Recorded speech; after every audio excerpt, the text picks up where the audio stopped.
to step on the scale more than they need? What compels a person to step on the scale repeated amount of times?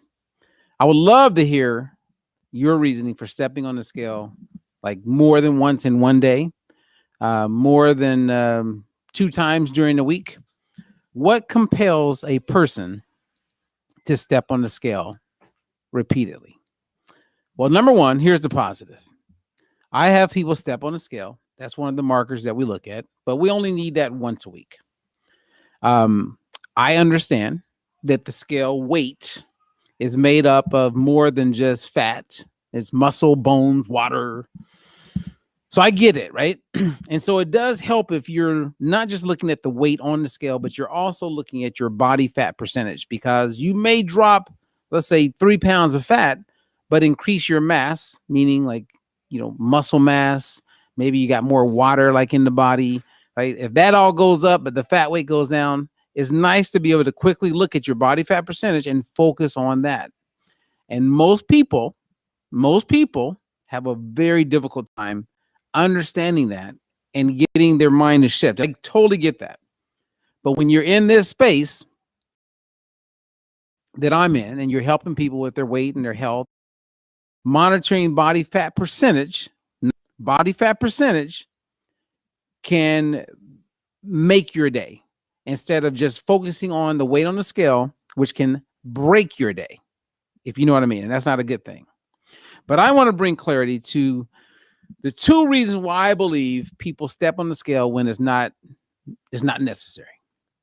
It comes down to a cheating and a controlling mindset. Okay, cheating. Let's go there first. Okay, number one, if I was coaching you, and some of you I am coaching, and you step on the scale, let's say you're supposed to step on the scale on Friday, but you get on the scale Sunday, then you check your weight on Wednesday. Why are you checking your weight before Friday? Oftentimes, people are checking their weight before Friday because they're not trusting what they're doing. Like, they want to check to make sure it's working, right? They want to check what they're doing is working. Mind-blowing to me. Mind-blowing. Here's the deal. You want to create health and not chase the effects, right? You want to do what you know is going to help you and just trust the process. And a lot of people have a hard time with that because there's something inside of them that's doubting it. And the more you've dieted in your life, the more you will have this type of mentality, which we refer to as a diet mentality. The other thing is the control part. People want to control things that are outside of their control. And guess what that drives? It drives frustration. It causes you to be upset and get mad. 85% of the reason most people are upset or frustrated about anything is because they want to control something that's outside of their control. And those people, when they get on the scale, like, Monday, then Wednesday, they're wanting to control it. And when that scale does not move or give them the feedback that they're hoping to get, it can cause a spiral downward. And I'm talking about motivation. I'm talking about inspiration. You will find yourself feeling defeated. And when you are wanting to control things that are outside of your control, it's very tough for you to be able to rationalize your situation. So as a believer in God, I want to be connected to my Creator.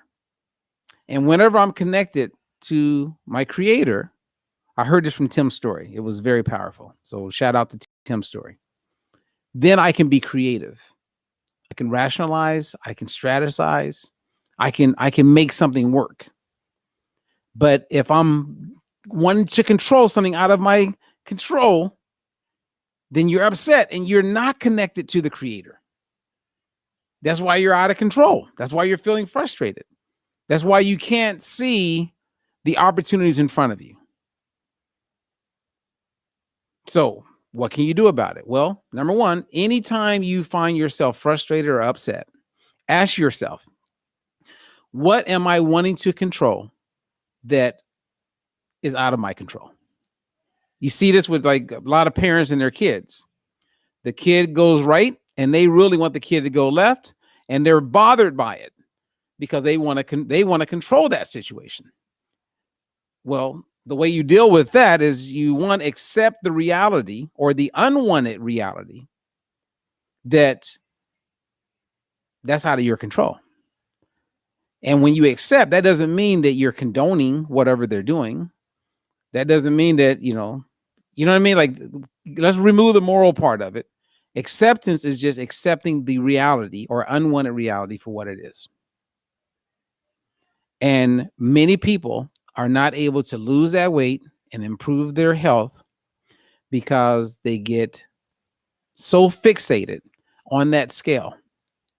And their success or lack of success is all determined by that scale. And that's so sad. Now, as a coach and helping people navigate through this, nice when you get to meet with your coach,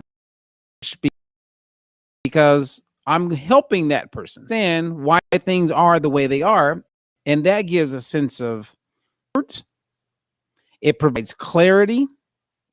And that clarity leads to confidence and then a continuance of success.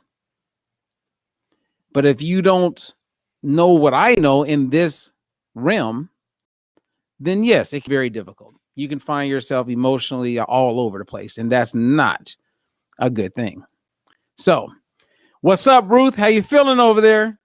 Hey, Judy, Andrea. And if people don't believe me, if you disagree, I would love to see it in the comments.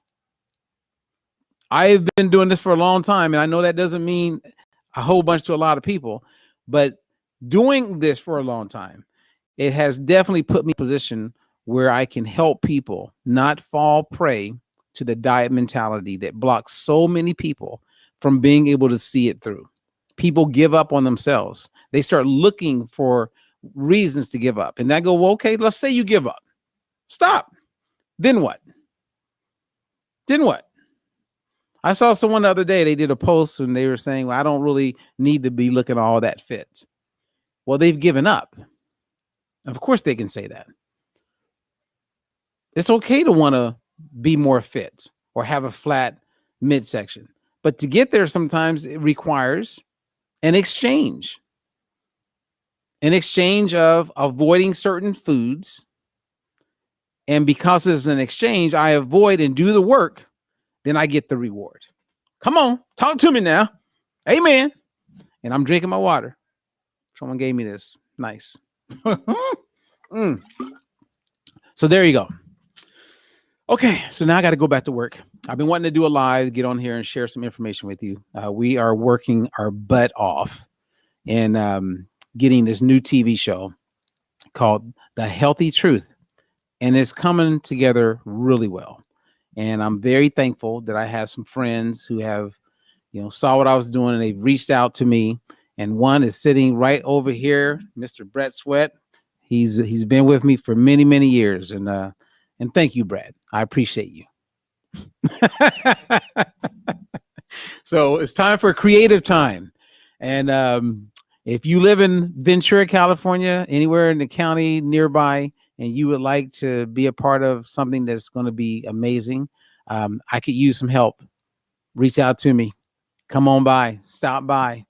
And if you live far away, once we get this first show out of the way, then we'll have, I could use your help. You could live anywhere in the world, and trust me, I would appreciate it. But it's quite challenging and intriguing, to say the least. So anyway, thank you guys. Hey, do me a favor, share the good news over to Diet Blues. encourage people to live a diet-free life. Tell them about our Facebook page. Tell them about our YouTube page. If you're not a subscriber to our YouTube, please do so you get notifications whenever we share these nuggets that could be quite helpful for some people going through the struggle or looking for better health or just want to lose weight and keep themselves inspired. All right. So until the next one, I am Rferguson, America's fat loss coach. You're a nutritionist. And the reason why you're listening, I just want you to know I care. I mean, that may not be the reason you're listening, but that's the reason I do the lives and I share the information because we do care and we are looking for ways to help as many people